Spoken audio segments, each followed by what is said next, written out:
اب ساتھ ہی الحمدللہ اللہ کی طرف سے جو پہلے شراب کی اجازت تھی، اس دوران جن لوگوں نے شراب پی ہوئی تھی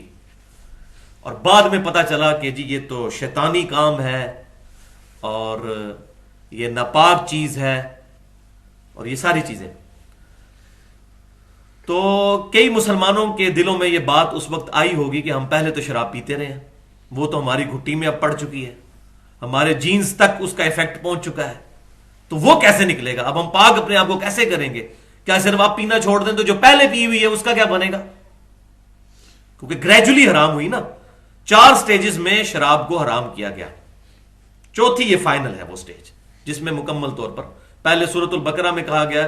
کہ اس میں فائدے بھی ہیں اور نقصان بھی ہیں، لیکن اس کے نقصانات فائدے سے زیادہ ہیں۔ پھر سورۃ النساء میں کہا گیا کہ جب تم شراب پیے ہوئے ہو نشے کی حالت میں تو نماز کے قریب نہ جایا کرو، واضح طور پر منع نہیں کیا،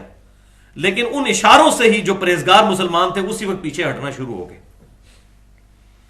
لیکن یہ پھر فائنل حکم جو ہے سورۃ المائدہ کی شکل میں نازل ہوا کہ اب کوئی گنجائش نہیں۔ تو یہاں یہ بھی ایک شریعت کا مسئلہ یاد رکھیں، آج کوئی شخص یہ نہیں کہہ سکتا کہ 4 سٹیجز میں شراب کو حرام کیا جائے گا، پہلے کو 8-10 سال پیتا رہے پھر بعد میں حرام ہوگی، نہیں۔ آج اگر کوئی شخص بائی برتھ مسلمان ہے یا آج اسلام کو قبول کرتا ہے تو پہلے دن سے شریعت کے احکام اس پر لاگو ہوں گے، کیونکہ نبی صلی اللہ علیہ وسلم کی مبارک زندگی میں بھی فتح مکہ کے موقع پر کئی لوگ اسلام لے کر آئے، کئی اس کے بعد، تو ان کو یہ نہیں کہا گیا کہ پہلے چونکہ یہ لوگ باقی صحابہ شراب پیتے رہے تو آپ اتنے سال پی لو اس کے بعد پھر حرام ہوگی، نہیں۔ جب یہ شریعت کنکلوڈ ہو گئی اس کے بعد پہلے دن سے شراب حرام ہے۔ اب کوئی یہ نہیں کہہ سکتا جی دیکھیں جی اللہ تعالیٰ نے، یہ چند جو آج کل جدید سکالرز ہیں وہ یہ کہتے ہیں کہ اللہ تعالیٰ نے گریجولی یہ چیزوں کو حرام کیا تو ہمیں بھی آہستہ آہستہ یہ چیزیں کرنی چاہیے۔